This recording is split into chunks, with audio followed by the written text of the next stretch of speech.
அன்புறவுகளுக்கு வணக்கம். தமிழக காங்கிரஸ் கமிட்டியினுடைய தலைவராக விருதுநகர் நாடாளுமன்ற உறுப்பினர் மாணிக்கம் தாக்கூர் அவர்கள் நியமிக்கப்பட்டிருக்கிறார்.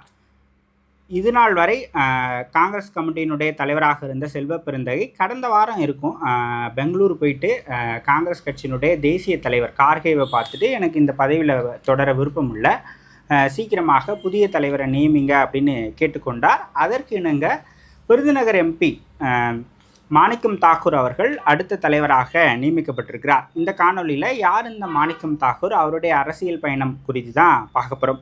மாணிக்கம் தாக்கூர் 1/6/1975 சிவகங்கை மாவட்டத்தில் காங்கிரஸ் பாரம்பரிய குடும்ப பின்னணியில் பிறந்தவர். பகீரத நாச்சியப்பன் அவருடைய அப்பா பெயர். அவர் தமிழாசிரியராக இருந்தவர். அவருடைய தாயார் பெயர் கௌசல்யா. 1995 அவருடைய காங்கிரஸ் கட்சியில் அவருடைய பயணம் தொடங்குது. 1995 தமிழ்நாடு மாணவர் காங்கிரஸ் மாவட்ட பொதுச் செயலாளராக அவருடைய அரசியல் பயணத்தை அவர் தொடங்குகிறார். அதன் பிறகு அகில இந்திய மாணவர் காங்கிரஸினுடைய பொதுச் செயலாளர், அகில இந்திய மாணவர் காங்கிரஸினுடைய தலைவராக இருந்திருக்கிறார். ஃபஸ்ட்டு மாணவர் காங்கிரஸில் இருந்துட்டு அதன் பிறகு இளைஞர் காங்கிரஸில் அவர் தொடர்றார். அதன் பிறகு அகில இந்திய இளைஞர் காங்கிரஸினுடைய பொதுச் செயலாளராக பதவிகளை வகிச்சிருக்கிறார். அதன் பிறகு முதல் முறையாக 2009 நாடாளுமன்ற தேர்தலில் போட்டியிடுவதற்கான வாய்ப்பு அவருக்கு கொடுக்கப்படுது விருதுநகர் நாடாளுமன்ற தொகுதியில். If I am not wrong, அப்போ 2009 அவரை எதிர்த்து போட்டியிட்டது வைகோ அதிமுக கூட்டணியிலிருந்து. அவரை தோற்கடித்து முதல் முறையாக அவர் நாடாளுமன்ற உறுப்பினராக ஆகிறார். அதன் பிறகு 2014 மீண்டும் விருதுநகரில் போட்டியிடுவதற்கான வாய்ப்பு கொடுக்கப்படுது. அப்போ அவர் தோல்வி அடைகிறார். அப்போ காங்கிரஸ் தனித்து போட்டியிட்டாங்க. 2014 எலெக்ஷன் தமிழ்நாட்டில் அவங்க தனித்து போட்டியிட்டாங்க. ஸோ அதன் பிறகு 2017 to 2020 கர்நாடக மாநில மேலிட பொறுப்பாளராக இருந்தார். அதன் பிறகு 2020 to 2023 அவர் தெலுங்கானா மாநிலத்தினுடைய பொறுப்பாளராக இருந்தார். 2024 ப்ரெசண்ட்டில் இருந்து அவர் ஆந்திர மாநிலத்தினுடைய பொறுப்பாளராக இருந்துட்டு இருக்கிறார். அதன் பிறகு மீண்டும் 2019 விருதுநகரில் மூன்றாவது முறையாக போட்டியிட்டு 2வது முறையாக ஜெயிக்கிறார்.